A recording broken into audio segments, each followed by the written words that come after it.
প্রয়োজনে দেশের জন্য জীবন দিব, কিন্তু জনগণের অধিকার কাউকে কেড়ে নিতে দেব না ইনশাআল্লাহ। আয়ের জুড়ে পুরানা কায়দায় যে কোনোভাবে নির্বাচনকে নিজের অনুকূলে নেওয়ার চেষ্টা করবেন। আমাদের যুব সমাজ ঘুমিয়ে পড়েনি। 5 তারিখ যে যুব সমাজ জেগে উঠেছিল তারা অতন্দ্রে প্রহরীর মতো আছে। সেই যুব সমাজ জগদ্দল পাথরকে সরাতে পেরেছে।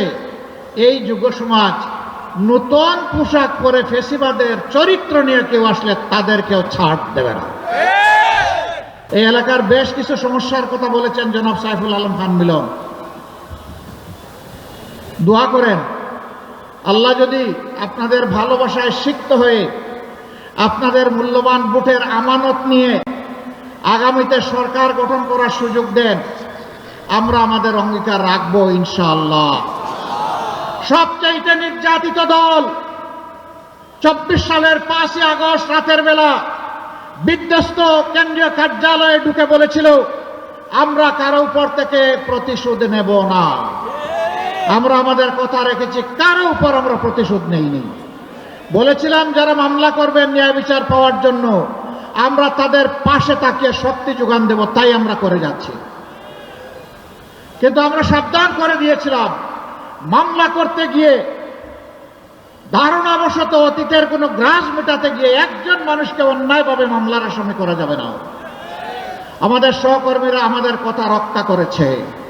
কেউ বলতে পারবে না ভুলভাল কাউকে আসামি বানানো হয়েছে। হাজার হাজার মামলা আমরা দেইনি, জেনুইন কিছু সিম্বলিক প্রতীকী মামলা আমরা দিয়েছি। আমরা বিশ্বাস করি আসল বিচারটা হবে আল্লাহ তাআলার দরবারে, আদালতে, আখিরাতে। দুনিয়ায় বিচারের একটা অংশ হলে দুর্বৃত্তরা অপকর্ম করার সাহস পাবে না। এজন্যই আমরা মামলাগুলা করার অনুমতি দিয়েছি। আমরা কথা দিয়েছিলাম, আমাদেরকে আর্থিকভাবে নিঃস্ব করা হয়েছে, দোকানপাট আমাদের লুটতরাজ করা হয়েছে, চাকরি থেকে তাড়িয়ে দেওয়া হয়েছে, কিন্তু আমরা হারাম চাঁদাবাজির দিকে আমরা হাত বাড়াবো না। আমরা আমাদের কথা রেখেছি। আমাদের সহকর্মীরা চাঁদাবাজি করে না, কারণ আমাদের সহকর্মীরা এই দেশকে ভালোবাসে, মানুষকে ভালোবাসে। যারা দেশ এবং মানুষকে ভালোবাসে তারা মানুষের কোনো ক্ষতি করে না। আমাদের সহকর্মীরা আল্লাহ তাআলাকে ভয় করে। দুনিয়ার পুলিশ আর্মি আমাদেরকে না দেখতে পারে, আল্লাহর নিয়োজিত ফেরেশতারা আমাদেরকে প্রতিনিয়ত রেকর্ড করছেন। আদালতে আখিরাতে ভালোর জন্য পুরস্কার পাবো, অন্যায়ের জন্য আমাকে তিরস্কৃত এবং শাস্তি পাওয়ার জন্য প্রস্তুত থাকতে হবে। এ ভয় আমরা করি। সম্মানিত ভাইয়েরা, আমাদের প্রমাণ আমরা কিভাবে স্বচ্ছ সৎ থাকবো।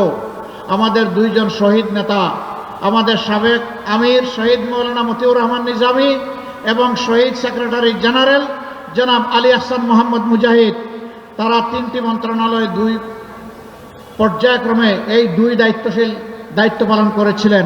যতদিন ওই সংশ্লিষ্ট মন্ত্রণালয়ে দায়িত্ব পালন করেছেন, সেই সময়টা জুড়ে আমাদের কোনো প্রতিপক্ষ, শক্ত কোনো সমালোচক অথবা শত্রুও আঙ্গুল তুলে বলতে পারে নাই যে তারা অসৎ ছিলেন এবং তারা ছিলেন দুর্নীতিপরায়ণ, তারা ছিলেন স্বজনপ্রীতিপরায়ণ। এই কথা কেউ বলতে পারে না।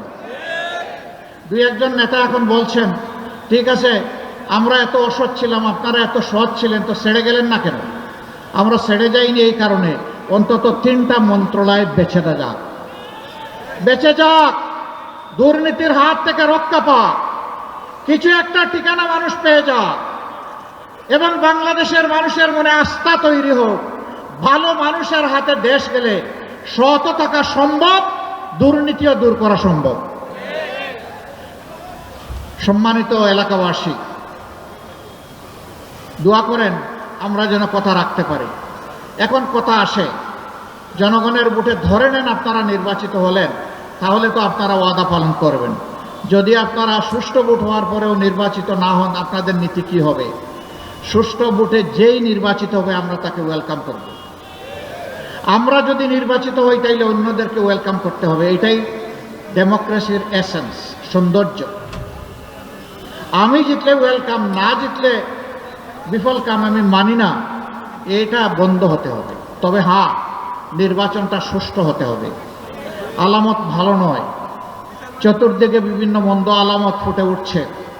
মা বোনদের গায়ে হাত দেওয়া হচ্ছে, হামলা করে মানুষ খুন করা হচ্ছে, অফিস পুড়িয়ে দেওয়া হচ্ছে, জায়গায় জায়গায় বাধা দেওয়া হচ্ছে, গায়ে পাড়া দিয়ে ঝগড়া বাঁধানোর চেষ্টা করা হচ্ছে। আমরা নির্বাচন কমিশন এবং সরকারকে বলতে চাই, আপনারা বলেছেন সুষ্ঠু এবং ইতিহাসের সবচেয়ে শ্রেষ্ঠ নির্বাচন আপনারা উপহার দেবেন। এখন পর্যন্ত জনগণ আশঙ্কায় আছে, আশ্বস্ত হয়নি। আপনারা উপযুক্ত পদক্ষেপ নিয়ে জনগণকে আস্থায় আনেন।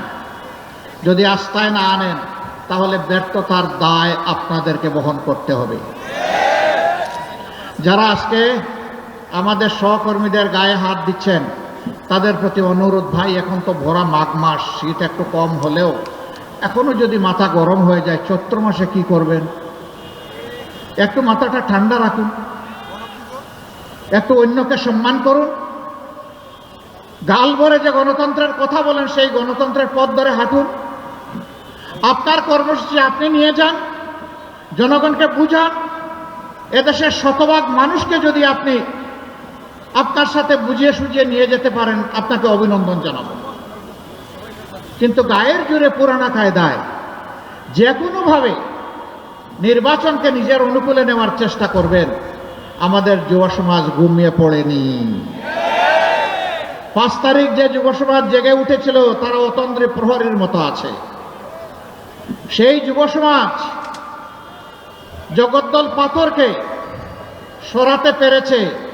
এই যুব সমাজ নতুন পোশাক পরে ফেসিবাদের চরিত্র নিয়ে কেউ আসলে তাদেরকেও ছাড় দেবে না।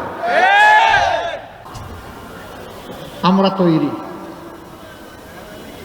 ওই যে হাদি বলেছিল, জীবন দিব জুলাই দিব না।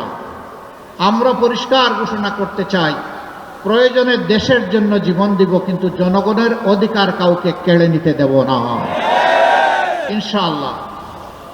আপনারা প্রিয় দেশবাসী শুধু আমাদের সাথে থাকবেন, আমরা সমান তালে লড়ে যাব যতদিন পর্যন্ত এই দেশবাসীর বিজয় না হবে। স্পষ্ট কথা, আমরা জামাতে ইসলামের বিজয় চাই না, আমরা 18 কোটি মানুষের বিজয় চাই।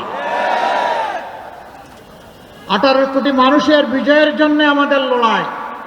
এ লড়াই কেউ থামাতে পারবে না। আমরা কোনো শক্তি, কোনো দেশ, কোনো ব্যক্তিকে পরোয়া করি না। আমরা পরোয়া করি আল্লাহ রাব্বুল আলামিনকে। আল্লাহ তাআলা ছাড়া কারো কাছে আমরা মাথা নত করি নাই, মাথা নত করব না। আমরা এদেশের বীরদেরকে বুকে ধারণ করে লড়াই চালিয়ে যাব ইনশাআল্লাহ। এ লড়াইয়ে ইনশাআল্লাহ জনতার বিজয় হবে, সত্যের বিজয় হবে, দুর্বৃত্তদের বিরুদ্ধে ইনশাআল্লাহ আমাদের বিজয় হবে। আমরা সেই বিজয়ের জন্য সবাইকে নিজ নিজ জায়গা থেকে অবদান রাখতে বলি। 2টি ভোট, একটা হচ্ছে হা ভোট। এটাই কারণে ওই বস্তা পচা রাজনীতিকে আমরা বলবো যে তোমাকে লাল কার্ড। তুমি অনেক ভুগিয়েছ, ফ্যাসিস্টের জন্ম দিয়েছ দফায় দফায়। ওই রাজনীতি আমরা চাই না। নতুন রাজনীতির প্রয়োজন, স্বচ্ছতার রাজনীতির প্রয়োজন, দায়বদ্ধতার রাজনীতির প্রয়োজন। বাংলাদেশ জামাতে ইসলামী থেকে যারা নির্বাচিত হবেন, আমরা কথা দিচ্ছি, বছরে একবার জনগণের কাছে শুধু নিজের নয়, পরিবারের সকল সদস্যের হিসাব স্পষ্টভাবে তুলে ধরতে বাধ্য হবেন। এই 5 বছর কি করেছেন, জনগণের সম্পদ তাদের পকেটে ঢুকেছে কিনা জনগণকে বুঝার সুযোগ দিতে হবে। দেশের সম্পদ দেশের জনগণের, সুতরাং আমাদের কাছ থেকে হিসাব বুঝে নেওয়ার অধিকারও জনগণের। আপনারা সেই অধিকার আমাদের উপর প্রয়োগ করবেন ইনশাআল্লাহ। আমরা আপনাদেরকে কথা দিচ্ছি, আপনাদেরকে সাথে নিয়েই দেশ গড়ব। যে কয়টি সমস্যার কথা বলা হয়েছে ইনসাফের ভিত্তিতে তার সমাধান করব ইনশাআল্লাহ। সম্মানিত ভাই ও বন্ধুগণ, প্রথম ভোটটি হবে ইনসাফের পক্ষে, মুক্তির পক্ষে, নতুন রাজনৈতিক ব্যবস্থাপনার পক্ষে হা ভোট। প্রথম ভোটটা কি হবে? হা মানে আজাদি, না মানে গোলামি। আজাদি না গোলামি? আজাদি, আজাদি, গোলামি নয়। আমরা গোলামি মানব না। দ্বিতীয় ভোটটি হচ্ছে ইনসাফের পক্ষে।